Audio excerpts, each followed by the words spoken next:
नमस्कार दोस्तों, कैसे हैं आप सब। मैं मनीष श्रीवास्तव मनीष के वीडियो में आपका हार्दिक स्वागत करता हूं। हाय गाइस, कैसे हैं आप सब। होप करता हूं कि आप सब अच्छे होंगे। आइए शुरू करते हैं आज क्लास 9 का एक बेहतरीन सेशन जिसका नाम है साखी। साखी साखी मीन्स क्या होता है। साखी मीन्स होता है साक्षी। साक्षी मीन्स होता है गवाह। और इसको लिखा किसने है, संत कबीरदास ने। और संत कबीरदास द्वारा रचित साखी क्लास 9 कक्षा 9 का पाठ है हिंदी का। तो इतना बेहतरीन तरीके से इस पाठ को देखेंगे कि वाकई में आप कहोगे मज़ा आ गया भैया, मज़ा आ गया। तो बिना देर के चलिए शुरू करते हैं साखी। उसके पहले आपके एग्जाम में 9th में आप हो या 10th में हो, आपके एग्जाम में आता है जीवन परिचय, और जो कि 3 नंबर का आता है। और आप 11 और 12 में जाओगे तो वहाँ पर आएगा साहित्यिक परिचय जो कि 5 नंबर के आएगा। तो आज मैं बताऊंगा जीवन परिचय और साहित्यिक परिचय में क्या अंतर होता है। जीवन परिचय का मतलब होता है केवल जीवन के बारे में बताना, उनके पिता क्या नाम था, उनके माता क्या नाम था, उनकी प्रमुख रचनाएं क्या थी, उनकी भाषा क्या थी, उनके काव्य रचनाएं क्या क्या थी। लेकिन साहित्यिक परिचय में उनके जीवन परिचय के साथ साथ साहित्य में उनका क्या योगदान था, उन्होंने साहित्य में कौन कौन से पदक पाए, कौन कौन सी रचनाओं को उन्होंने ज़्यादा उजागर किया, आगे बढ़े उनकी, ये सारी चीज़ों का अंतर होता है। तो जो जीवन परिचय होते हैं उस जीवन परिचय में एक शब्द आता है संक्षिप्त। संक्षिप्त माने होता है छोटा। तो यहाँ पर आप फोटो देख पा रहे होंगे, ये फोटो किसकी है, संत कबीरदास जी की है। और ये संक्षिप्त परिचय है, लिखा है जन्म। उनका जन्म संवत 1455 विक्रम संवत में हुआ था। ये 1455 क्या है, 1455 जो है ये 1455 क्या है, विक्रम संवत है। विक्रम संवत हमेशा 100 साल उल्टा चलता है। तो ये 1455 विक्रम संवत में इनका जन्म हुआ था। जन्म स्थान था काशी, जो कि उत्तर प्रदेश में बाबा महाकाल की नगरी आप जानते होंगे। और इनके गुरु जी का नाम था स्वामी रामानंद। पत्नी का नाम था लोई, आटा लोई नहीं, लोई नाम था इनकी पत्नी का। पुत्र का नाम था कमाल बाह कमाल, और पुत्री का नाम था कमाली बाह कमाली। और कहा गया भक्ति काल के कवि थे। रचना इनकी थी साखी सबद रामायणी। और इनकी मृत्यु 1575 विक्रम संवत में हो गई थी, यानी 1455 में पैदा हुए थे और 1575 विक्रम संवत में इनका देहांत हो गया था, अर्थात इस दुनिया को छोड़कर चले गए थे। संक्षिप्त परिचय मैं आपको बता रहा हूँ। इनका जन्म एक विधवा ब्राह्मणी के गर्भ से हुआ था, गुरु रामानंद के आशीर्वाद से। उसने सोचा समाज वाले क्या कहेंगे, मैं एक विधवा ब्राह्मणी हूँ। उन्होंने सामाजिक बंधनों से मुक्त होने के लिए कबीरदास जी को काशी के एक लहर तारा नामक तालाब के किनारे छोड़ दिया। और वहाँ पर नीरू और नीमा नामक 2 जुलाहे थे जिन्होंने इनको पाला। वो दंपत्ति थे। दंपत्ति का मतलब क्या होता है, पति और पत्नी। पति और पत्नी दोनों दंपत्तियों ने इन्हें पाला पोसा बड़ा किया और इनका नाम रख दिया कबीर। विवाह किया और विवाह के 2 बच्चे हुए, एक का नाम कमाल और एक का नाम कमाली। इतना ज़्यादा ज्ञान इनके पास था, इतना ज़्यादा ज्ञान था कि इन्होंने कविता को लिखना शुरू किया। और इतना ज़्यादा ज्ञान होने के बाद जब इनका नाम हो गया, इनकी वृद्धावस्था आई, तो लोगों ने कहा कि काशी में आपका जन्म हुआ है, अगर काशी में आप मरेंगे ना, आपको स्वर्ग मिलेगा। क्या मिलेगा, स्वर्ग। और मगहर में कभी मरेंगे तो मगहर में मरने वाले को नर्क मिलता है। कबीरदास ने कहा यही तो अंधविश्वास है, इसी अंधविश्वास को मिटाना है मुझको कि काशी में मरने वाले को स्वर्ग मिलता है, मगहर में मरने वाले को नर्क मिलता है। तो मरते समय काशी न चलकर वो चले गए कहाँ, मगहर। और मगहर में जाकर मरे, क्योंकि उनका मानना था कि कोई अगर पापी इंसान हो, बहुत पाप किया हो, 10 लोगों का खून किया हो, मर्डर किया हो, चोरी किया हो, और काशी में मर जाएगा तो स्वर्ग मिलेगा। नहीं, हमारे कर्मों के अकॉर्डिंग हमको अपने फल मिलते हैं। कर्म करो और फल की चिंता मत करो। तो ये संक्षिप्त परिचय था। इसी चीज को यहाँ पर लिखा गया है। कैसे लिखा गया है देखो ना, कहा गया है जीवन परिचय। ऐसा माना जाता है कि महान कवि एवं समाज सुधारक महात्मा कबीर का जन्म काशी में सन 1398 ईस्वी संवत 1555 विक्रम संवत में हुआ था। कबीर पंथ में भी इनका अविवार्य काल संवत 1455 के ज्येष्ठ शुक्ल पक्ष पूर्णिमा सोमवार के दिन माना जाता है। यानी अगर पूछे कबीरदास जी का जन्म कब हुआ था, वहां पर अगर ऑप्शन में सन रहेगा तो 1398 सन ऑप्शन सही रहेगा। और अगर पूछेगा विक्रम संवत तो वहां पर 1455 पे टिक मारेंगे। और दिन कौन सा था, सोमवार का दिन था और शुक्ल पक्ष का पूर्णिमा का दिन था। इनके जन्म स्थान के संबंध में 3 मत हैं, अर्थात कवियों का मानना है कि इनका जन्म 3 स्थान पे हुआ था। कोई कहता है काशी में पैदा हुए थे, कोई कहता है मगहर में पैदा हुए थे, कोई कहता है आजमगढ़ में पैदा हुए थे। तो ये कहाँ पैदा हुए थे, तो बहुत सारे लोगों ने जब कहा काशी में पैदा हुए थे, कोई कहा मगहर में, कोई कहा आजमगढ़ में, तो अनेक प्रमाणों के आधार पर इनका जन्म स्थान काशी मानना ही उचित है। अर्थात बहुत सारे ऐसे प्रमाण, बहुत सारे ऐसे साक्ष्य मिले जिन साक्ष्यों और प्रमाणों के आधार पे इनका जन्म हम काशी में मान सकते हैं। कहाँ पर मान सकते हैं? काशी में। आगे देखिए क्या कहा गया भैया, आगे लेके चलते हैं आपको। आगे कहाँ? आगे तो कहा गया है भक्त परंपरा में प्रसिद्ध है कि किसी विधवा ब्राह्मणी को स्वामी रामानंद के आशीर्वाद से पुत्र उत्पन्न होने पर उन्होंने समाज के भय से काशी के समीप लहर तारा, जिसको लहर तालाब कहते हैं, के पास फेंक दिया था, जहां से नूरू को नीरू भी कहते हैं, नीरू और नीमा नामक जुलाहा दंपति थे, यदि पति पत्नी थे, ने उसे ले जाकर पाला पोसा, अर्थात पाला और पोसा किसको? कबीरदास जी को। और उनका नाम क्या रख दिया? कबीर। 7 करोड़ जीत चुके हैं आप, 7 करोड़, उनका नाम रख दिया गया कबीर। इस प्रकार कबीर का बचपन से ही हिंदू और मुस्लिम दोनों धर्मों के संस्कार पड़े, अर्थात हिंदू के भी संस्कार इनके अंदर समाहित हुए और मुसलमान भाइयों के संस्कार भी इनके अंदर समाहित हुए। तो इनका ज़्यादा रुझाव मुसलमान हिंदुओं दोनों पर था। इनका विवाह लोई, क्या? लोई, इनका विवाह लोई नामक स्त्री से हुआ, जिसके कमाल और कमाली नाम के 2 संतान उत्पन्न हुई। महात्मा कबीर के गुरु का नाम स्वामी रामानंद था। कभी कभी ऑप्शन में पूछेगा what was the master name of Kabirdas, Kabirdas के गुरु जी का क्या नाम था? तो ऑप्शन में सही रहेगा स्वामी रामानंद, जिनसे गुरु मंत्र पाकर के संत महात्मा बन गए। क्या बन गए? संत महात्मा, संत महात्मा, संत महात्मा। क्या? गुरु मंत्र पाकर के संत महात्मा बन गए बच्चों। आगे क्या कहा गया है देखो ना, किसका है ये तुमको इंतजार में हूं ना। आओ बच्चों, जीवन के अंतिम दिनों में मगहर चले गए, बताए रहे ना, बताए थे नहीं हम आपको, मगहर गए थे। क्यों? क्या है ये, क्यों है ये, क्या खबर, हाँ मगर जो भी है आपके सामने है। जीवन के अंतिम दिनों में मगहर चले गए थे। उस समय यह धारणा प्रचलित थी कि किसी की काशी में मरने से व्यक्ति स्वर्ग प्राप्त करता है, यानी स्वर्ग प्राप्त होगा काशी मरोगे, तब मगहर में मरने से नर्क प्राप्त होगा। समाज में प्रचलित इस अंधविश्वास को दूर करने के लिए कबीर अंतिम समय में मगहर चले गए थे। कबीर की मृत्यु के संबंध में अनेक मत हैं, लेकिन कबीर पचई क्या है? परचई में लिखा हुआ है कि मत सत्य प्रतीत होता है कि 20 वर्ष में ये चेतन हुए, 20 वर्ष में ये चेतन हुए और 100 वर्ष तक भक्ति करने के बाद मुक्ति पाई।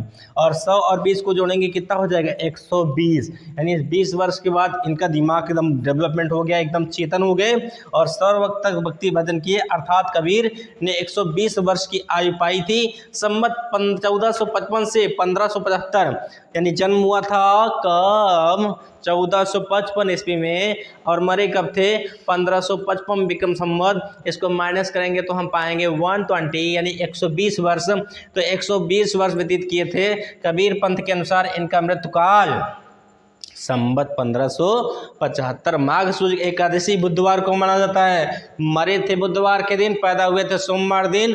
कब? 1455 में, और मरे थे 1575 में। माइनस करेंगे तो 120 साल जिए थे। दिमाग में फीड करो इसको।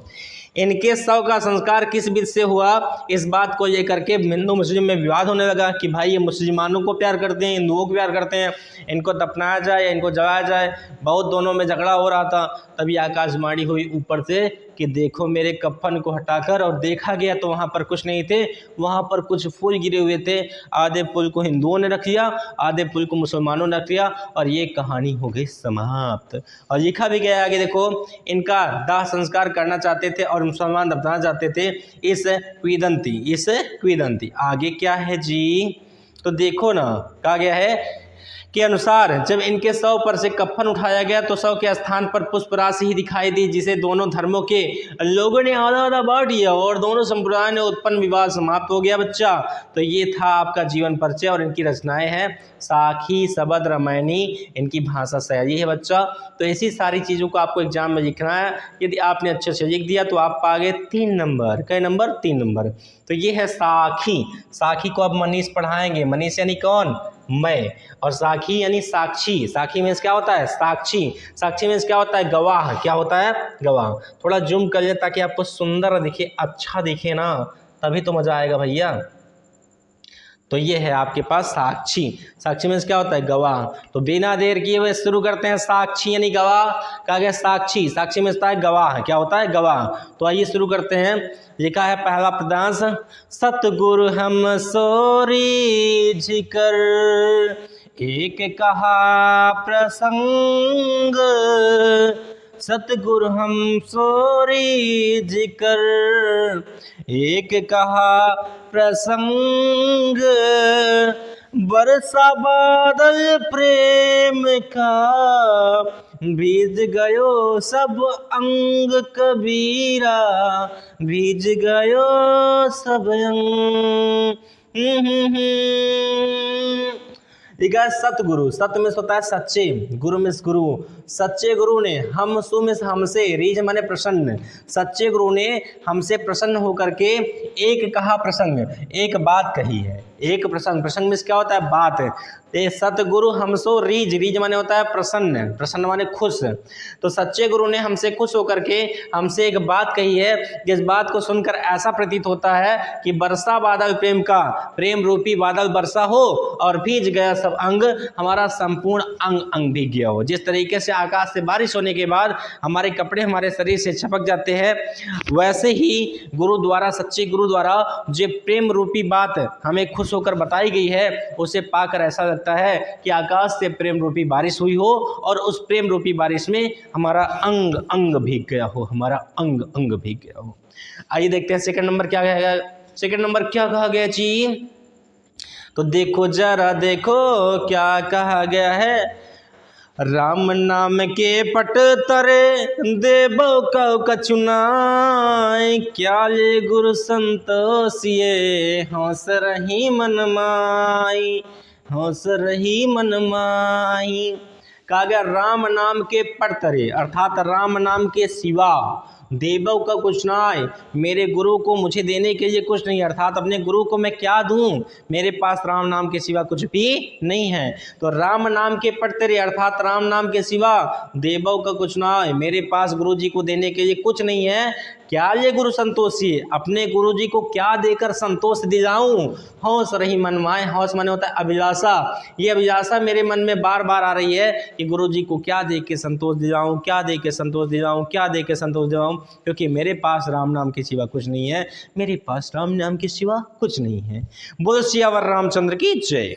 आइए देखते हैं तीसरा नंबर बच्चा क्या कहा गया है, ज्ञान प्रकाशा गुरु मिला सो जिन बिसरी जाय, जब गोविंद कृपा करी तब गुरु मिल आई, तब गुरु मिल आई।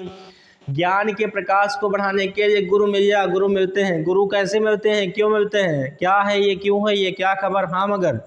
कहा गया है कि ज्ञान को प्रकाश के बढ़ाने के लिए गुरु जी हमको मिलते हैं, और सो दिन बिसरी जाए, उस दिन को भूलना नहीं चाहिए। कोई भी गुरु जो हमारे जीवन में थोड़ा सा हमें विकास दे, थोड़ा सा अनुभव बताए, अच्छे गुरु का, अच्छे रास्ते और बुरे रास्ते का फ़र्क समझाए, वो गुरु होता है। उस गुरु को, जो हमारे गुरु होते हैं, जो हमारे ज्ञान को प्रकाश को बढ़ाते हैं, उस गुरु को मिलने के बाद हमें कभी उसे भूलना नहीं चाहिए, क्योंकि जब गोविंद मन भगवान की कृपा होती है तभी गुरु हमको मिलते हैं, तभी हमको गुरु मिलते हैं, ऐसे गुरु मिलते होते नहीं है। अर्थात बिना भगवान की कृपा के हमको गुरु नहीं मिलते हैं, और जिन गुरुओं की कृपा से हमारे जीवन में ज्ञान का प्रकाश होता है, उस गुरु को हमें कभी भूलना नहीं चाहिए, उस गुरु को हमें कभी भूलना नहीं चाहिए, नहीं नहीं नहीं चाहिए।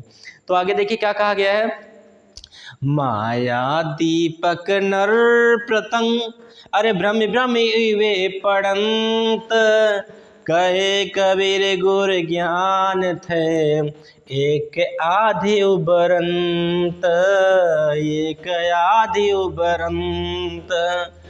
ये संसार क्या है, माया रूपी दीपक की तरह है। जिस तरीके से दीपक यानी पतंग, पतंग माने कीड़े मकोड़े, यहाँ पर दीपक का आशय पतंग से है और माया का आशय नर से है, यानी दीपक के चारों ओर पतंग यानी कीड़े मकोड़े घूमते रहते हैं, घूमते रहते हैं, घूमते रहते हैं, और उसी दीपक में जल करके अपने प्राणों की आहुति दे देते हैं। ठीक वैसे ही जो मानव है, ये माया मोह के बंधन में पढ़ करके एक समय आता है इस दुनिया को छोड़ छाड़ के अपने सलीम की गली, अनारकली डिस्को चली, अर्थात ये मेरी गाड़ी, ये मेरा घोड़ा, मेरी गाड़ी, मेरा घोड़ा, मेरा रुपया, मेरा पैसा, सब कुछ तेरो सरकार, मेरो तो कुछ भी नहीं। ये तो अब आ गया है, पर आज का मानव माया मोह के बंधन में पड़ा हुआ है। तो जिस तरीके से नर पतंग अर्थात मानव रूपी जो कीड़े हैं वो माया मोह रूपी दीपक के चारों ओर भनभनाते रहते हैं, अभ्रम में पड़े रहते हैं कि ये तो मेरा है, ये तो मेरा है, ये तो मेरा है, सब कुछ तेरो सरकार, मेरो तो कुछ नहीं, अर्थात हमारा कुछ नहीं है, सब भगवान का दिया है। और एक समय आएगा कि मुट्ठी बांधे आए हैं, हाथ पसारे जाएंगे। तो वही चीज कहा गया है कि मानव रूपी जो नर पतंग है वो माया रूपी दीपक के चारों ओर भ्रम में पड़ के घूमता रहता है। और कहे कबीरदास जी कहते हैं कि गुरु ज्ञान थे, अगर गुरु का ज्ञान किसी को प्राप्त हो गया तो एक आध उपरंत कोई एकाक आदमी ऐसा होगा जो उभर जाएगा, इस माया मोह के बंधन को छोड़ करके मुक्त हो जाएगा। बाकी सारे जितने नर रूपी पतंग है अर्थात कीड़े मकोड़े की तरह मानव जीवन यापन करता है, वो माया मोह के बंधन में बंधा रहेगा, वो इस माया मोह के बंधन से कभी उबर नहीं पाएगा। अगर गुरु के द्वारा दिए गए ज्ञान को पाएगा तो एकाकी व्यक्ति ऐसा है जो एक गृहस्थ आश्रम को छोड़कर सन्यासी जीवन की ओर अग्रसर होगा, अपने जीवन में आगे बढ़ेगा। तो आशा करता हूं कि आपको समझ में आ रहा होगा बच्चों। आओ आगे बढ़ते हैं। अरे जब मैं था तब हरि नहीं, जब मैं था तब गुरु नहीं, अब गुरु है हम नाई, प्रेम गई अति सागरी, तामे दो न समाई, तामे दो न समाई। जब मैं था, मैं माने क्या होता है? घमंड, अहम, मैं ही हूँ, ये मेरा क्या है? घमंड है। हालांकि मेरे अंदर कोई घमंड नहीं बच्चा, आप अभी मुझको देखिए, 10 साल पीछे जाके देखिए और आगे भी देखेंगे, मेरे अंदर कोई घमंड नहीं है। न कभी भगवान न करे कभी मेरे अंदर घमंड होगा, क्योंकि घमंड हमारे आपके अपने अंदर की ताकत को, शक्ति को, क्षमताओं को समाप्त कर देता है। तो घमंड हमारे अंदर आना नहीं चाहिए किसी भी बात का। देखो यहाँ पर लिखा है जब मैं था, अर्थात जब हमारे अंदर घमंड था तो गुरु ना आए, हमको गुरु नहीं मिले। अब गुरु हैं, अब हमारे पास गुरु जी हैं, तो हम में सोता है अहम, अब अहम नहीं है, अब घमंड नहीं है। अर्थात जब हमारे अंदर घमंड था तो हमको गुरु नहीं मिले, आज हमको गुरु जी मिल गए हैं तो हमारे अंदर घमंड नहीं है। क्योंकि प्रेम रूपी जो गई है अति साकरी, साकरी मीन्स क्या होता है? छोटी या पतली।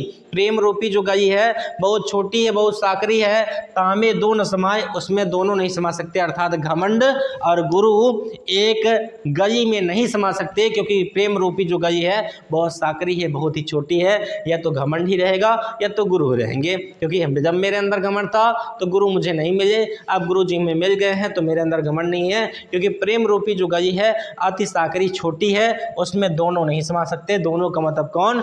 घमंड और गुरु। समझे बच्चा? आओ आगे बढ़ते हैं। अरे भगति बचन हरि नाव है, दूजा दो क्या पार, मनसा वाचा कर्मणा, कबीर सुमिरण सार, कबीर सुमिरण सार।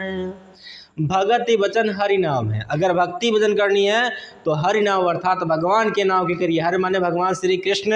यदि आपको भक्ति भजन करना है तो आप भगवान के नाम की भक्ति भजन करिए। और दूजा दुख है पर, दूसरी ओर आपका दुख है और वो भी अपार दुख है जो कभी समाप्त नहीं होता। अगर आप दुख में हैं, आप संकट में हैं, आप दर्द में हैं, आप पीड़ा में हैं, आप कष्ट में, आप परेशानी में हैं, तो आप भक्ति भजन करिए और भगवान के नाम की करिए। और ऐसे नहीं, कैसे? मनसा में मन से करिए, वचना में वचन से करिए और कर्मा में कर्म से करिए। मन से, वचन से और कर्म से भगवान की भक्ति भजन करिए।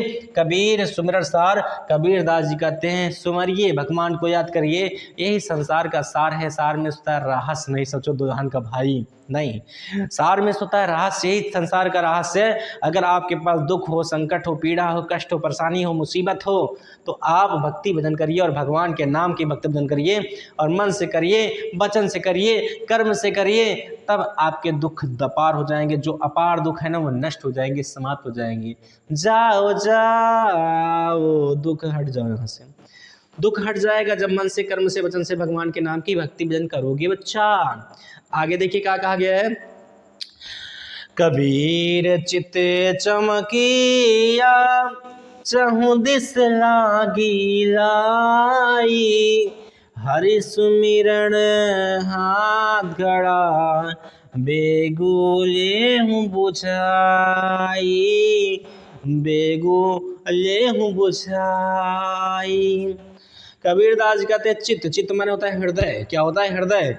चमकिया में चमकाइए, अपने हृदय को चमका के रखिए, कैरेक्टर पे आंच ना पाने पाए, कोई उंगली न उठाने पाए कि तुम तो ऐसे हो, तुम तो वैसे हो।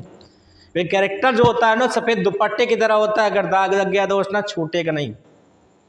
तो अपने सफेद दुपट्टे की तरह कैरेक्टर को बचा के रखो, अपने हृदय को चमका के रखो। और चौदिस लागी जाए, चारों दिशाओं में जाओगे ना तो आपका नाम होगा, सम्मान होगा, बैठने के लिए कुर्सी होगी, लोग आपको जानेंगे, आपको मानेंगे, आपको समझेंगे। कब? जब आपका हृदय चमकेगा। चित्त चमकिए, अपने हृदय को चमका के रखिए, चौदिस लागी जाए, चारों दिशाओं में जाइए। और ठीक वैसे ही हरि सुमिरन, अगर भगवान को याद रखोगे ना तो हाथ घड़ा, भगवान आपके हाथ में घड़ा दे देंगे, और घड़े में क्या रहेगा? पानी। जिस तरीके से प्यासे को पानी मिलता है तो अपनी पानी को पीकर प्यास बुझाता है, ठीक वैसे ही हरि सुमिरन भगवान को याद करोगे तो हाथ घड़ा, आपके हाथ में घड़ा दे देंगे, अर्थात आपके कर्म का फल दे देंगे। अब बेगुमाने प्यास, अब प्यास को बुझा लोगे, प्यास को बुझा लोगे। लेकिन कब? जब हरि सुमिरन भगवान को याद करोगे तब। लोग कहते हैं कि भगवान हमको 5 करा दो, हम 5 के लड्डू चढ़ाएंगे, भगवान ऐसा कर दो तो हम ऐसा करेंगे। अरे भैया, दुख में भगवान को काहे याद करते हो? सुख में भगवान को कभी सुमरे ही नहीं। सुख में भगवान को याद करो तो दुख में भगवान ऑटोमेटिक आपके साथ रहेंगे। जैसे आप 10,000 रुपये कमाते हो हर महीना, 3,000 रुपये सेव करके बच्चों, 7,000 खर्चा करो, 3,000 बचाते जाओगे, बचाते जाओगे, बचाते जाओगे, तो 12 महीने बाद, 1 साल के बाद आपके पास कितना इकट्ठा होगा? बढ़ती हैं 36,000 रुपये।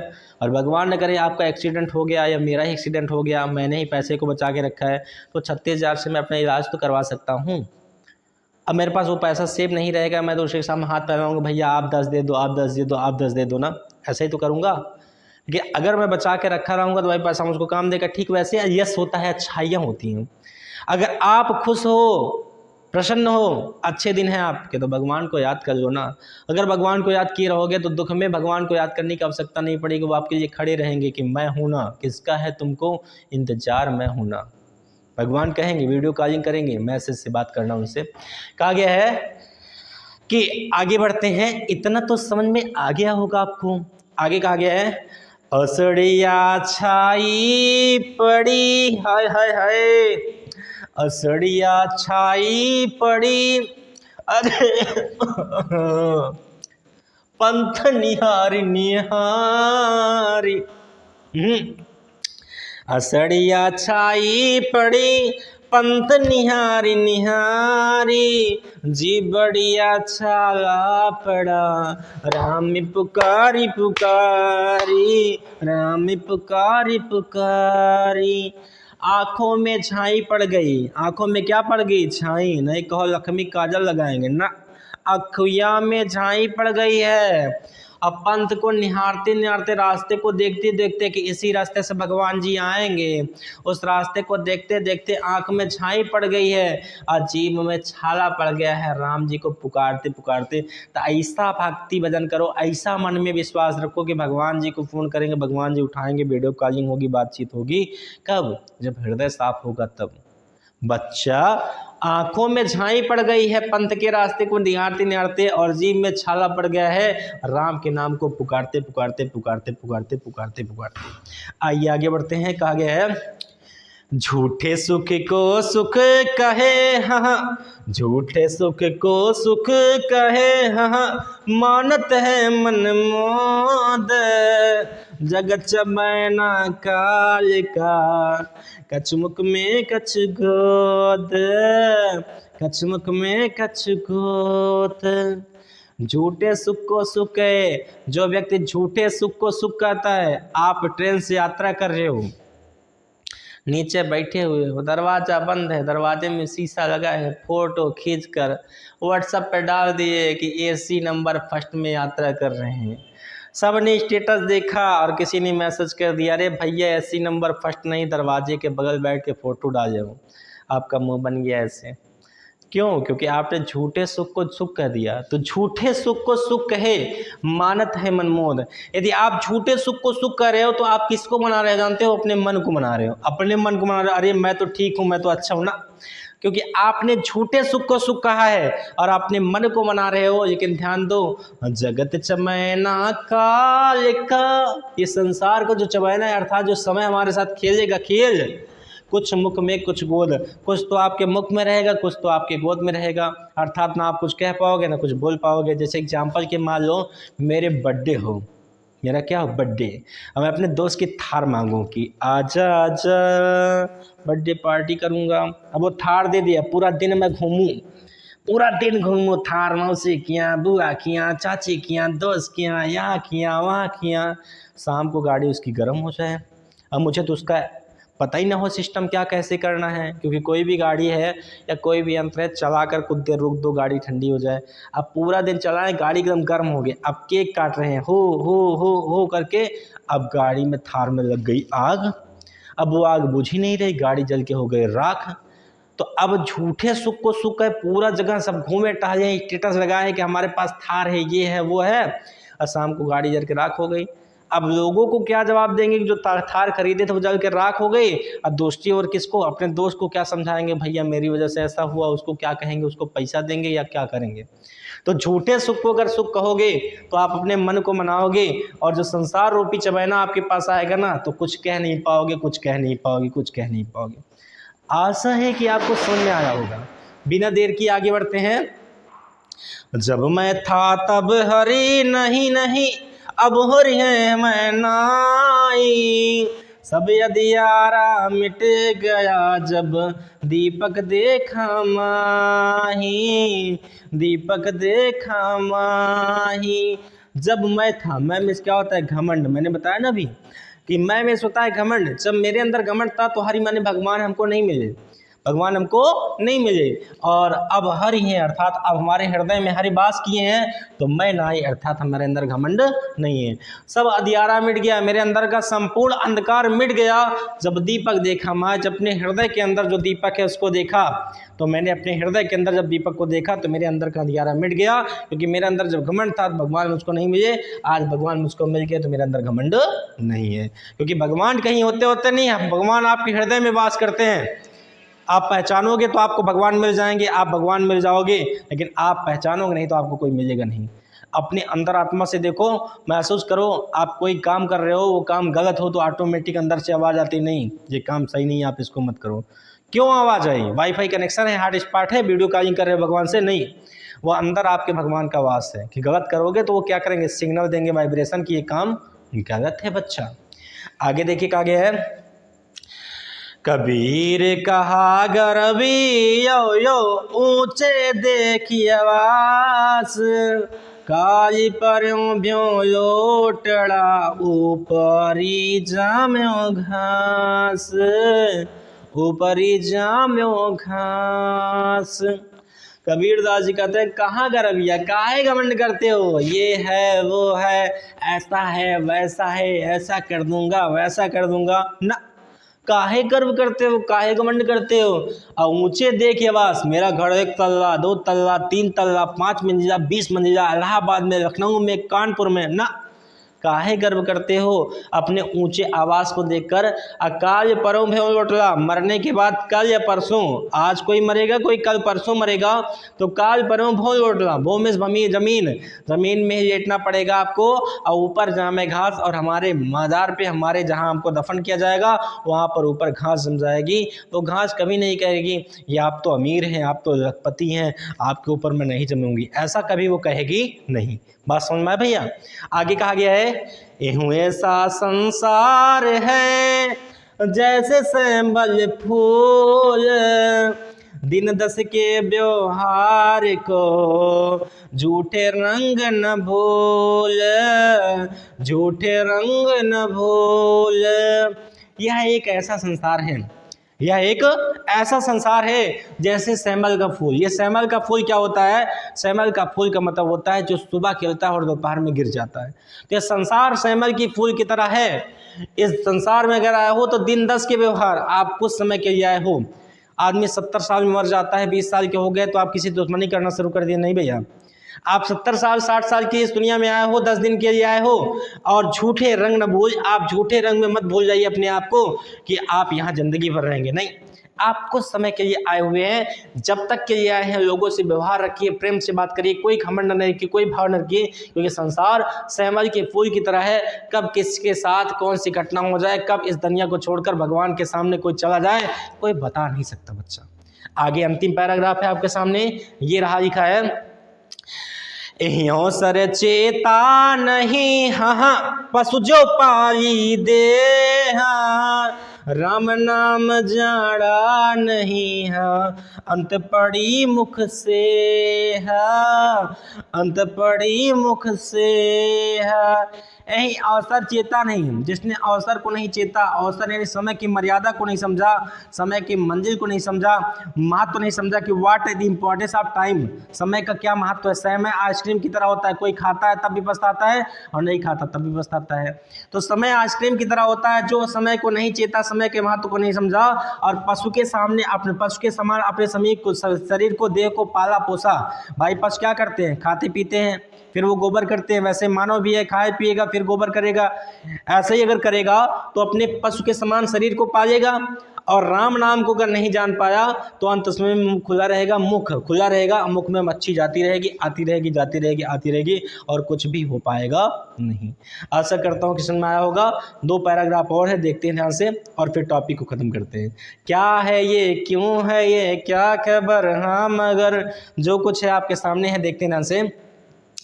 यह तन कांचा कुंभ है, लिया पिरे था साथी, ठबका लागा फूट गया, कुछ न आया हाथ, कुछ न आया हाथ। यह जो तन है वह कांचा कुंभ, कांचा में इसका कच्चा, कुंभ माने घड़ा, कच्चे घड़े को अगर ठपका में ठपका ठोकर लग जाएगा तो घड़ा फूट जाएगा। तो यह तन कांचा कुंभ है, ये जो तन शरीर है कच्चे घड़े के समान है।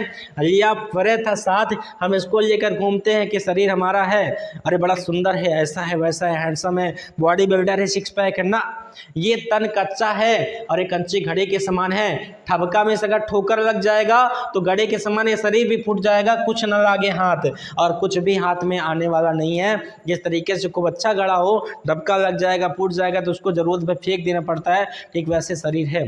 कितनी बच्ची हो, अगर कहीं ठोकर लगा हम मर गए तो हमारे बॉडी को 1 दिन 2 दिन बर्फ पे लेटा के रखा जाएगा, तीसरे चौथे दिन हमारे शरीर का दाह संस्कार करना पड़ेगा, अंतिम संस्कार करना ही पड़ेगा। तो ये शरीर जो है कच्चे घड़े के समान है, ये कच्चे घड़े के समान शरीर है, इसको साथ लेकर घूमते हैं और अगर ठोकर लग जाए तो कच्चे घड़े के समान हमारा शरीर भी फूट जाएगा और हमारे साथ हमारे हाथ कुछ भी नहीं आएगा, कुछ भी नहीं आएगा। आगे कहा गया है, कबीर कहाँ गरबियो, हाँ कबीर कहाँ गरबियो, देही देख सुरंग, बिछड़िया मिलबो नहीं जो काची भुजंग, बिछड़िया मिलबो नहीं जो काचली भुजंग। कबीरदास जी कहते हैं, कहाँ गर्विया, क्यों गर्व करते हो, क्यों घमंड करते हो। देही देख सुरंग, सुरंग माने सुंदर रंग, हमारा चेहरा सुंदर है ऐसा कभी मत सोचो। अपने आधार कार्ड की फोटो देखो, कुछ समझ में आ जाएगा कितना सुंदर हो, कितना सुंदर मैं हूँ। कोई सुंदर नहीं है, चेहरे में सुंदरता नहीं होती है, आचरण में और व्यक्तित्व में सुंदरता होती है। तो कोई कहे बहुत सुंदर है ना, उससे आधार कार्ड की फोटो मांगो कि अपना आधार कार्ड दिखाओ, देखते हैं कितना सुंदर हो, वो खुद ही कहेगा नहीं भैया हम नहीं दिखाएंगे।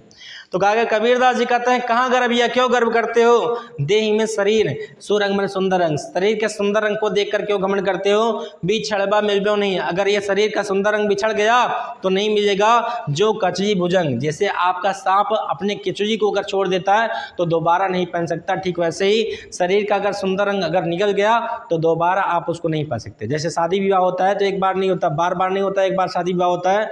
अगर आप सुंदर चेहरे को देखकर शादी विवाह करेंगे तो फिर सोचिए बाद में क्या होगा, जब वो बूढ़ी हो जाएगी, नाटू गिर जाएगा और कहेगी आओ बढ़ाओ कैसे बाटा का बने बतावा, तो आप क्या करेंगे, उसको पसंद करेंगे। भाई उसके कैरेक्टर को, उसके आचरण को, उसके रहने सहन को, उसके भावनाओं को समझ के विवाह करो। विवाह एक बार होता है, बार बार नहीं होता।